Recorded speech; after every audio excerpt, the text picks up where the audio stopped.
వివాహ భోజనంబు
పాలు ఇవన్నీ కలిపి చేద్దాం.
చక్కగా జీడిపప్పులు వేయిస్తుంది, తర్వాత కిస్మిస్ కూడా వేయిస్తుంది.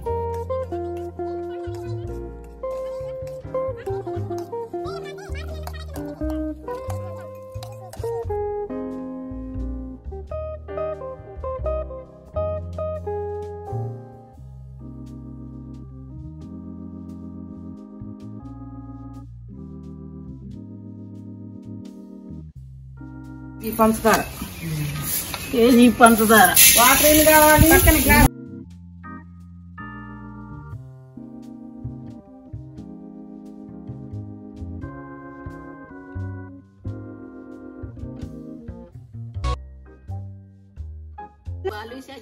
చేద్దాం. ఇంకా నా లత ఇంకేం చేద్దాం? జిలేబీ. Okay okay. ఇంకా లత ఇంకేం చేస్తున్నావు? స్వీట్స్ లడ్డు చేద్దాం. బూందీ లడ్డు చేద్దామా? ఓకే. ఇంకా నచ్చమ్మా చక్రాలు చేసుకున్నానా? ఓకే. అరిసెలు ఎవరు అరిసెలు? ఓకే. మీ అందరూ వచ్చి మంచిగా సపోర్ట్ ఇస్తే ఎందుకు ఏ వంటలైనా వచ్చేస్తాయి.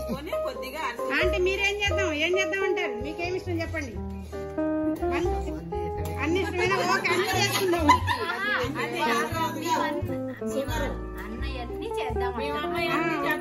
Okay okay. ఇక అట్లనే ఏదైనా చిన్న పాట రాసి పాట వస్తే ఒకటి పాడు. మనకి ఎందుకంటే కొంచెం అదైందా టైం ఉంది మనకి.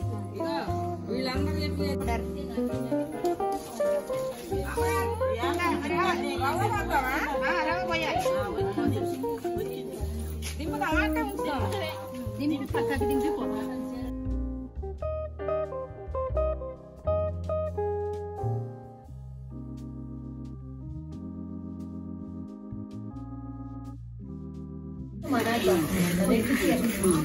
మీరు పిల్లలు ఇటు చూడండి. మీరు పాకం జాస లేదు మీకు. స్వీట్ ఏం చేస్తున్నావు? లేదు జాస. ఎవరు పెట్టారు? ఎలాగూ చేస్తారు కదా చెప్పారు. తీగ పాకం వచ్చిన తర్వాతనే మనం బొంబాయి రవ్వ అనేది యాడ్ చేసుకోవాలి ఈ స్వీట్ కి. పాలు అవసరం కూడా లేదు. ఆటం వచ్చినప్పుడు పాలు కొత్త ప్రకారం పోతుంది కాబట్టి అందరూ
తినట్లేదా ఇక కరెక్ట్ లేదు మూమెంట్ సూపర్ సూపర్ అందరి దగ్గరకు వచ్చా సూపర్ సూపర్ సూపర్ ఎక్సలెంట్.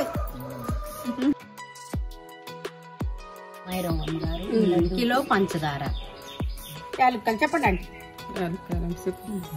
యాలక్కాయలు జీడిపప్పు నెయ్యి పాలు మనకి అన్ని కలిపి చక్కగా మేము అన్ని క్వాంటిటీ అన్నమాట. మేము వేసినవన్నీ కూడా కొలతలతోటి మీ ముందు వీడియోలో కూడా చూపించాము. చక్కగా వేసాము, పర్ఫెక్ట్ గా వచ్చిందనమాట. ఈ రవ్వ లడ్డు అనేది పర్ఫెక్ట్ కొలతలతో చేసాము. ఇలా మీరు రెసిపీని మీ ఇంట్లో తయారు చేసుకోండి. కేజీ బొంబాయి రవ్వ తీసుకున్నాము, అలాగే సేమ్ కొలతలతోటి కేజీ పంచదార తీసుకున్నాము, కొంచెం ఇలాచీ పౌడర్, అలాగే 50 గ్రాములు జీడిపప్పు, 50 గ్రాములు కిస్మిస్, కొంచెం నెయ్యిని మంచిగా ఇంట్లో తయారు చేసిన నెయ్యిని కొంచెం వాడాము. చక్కగా ఇవన్నీ ప్రిపేర్ చేసి ఈ లడ్డు అయితే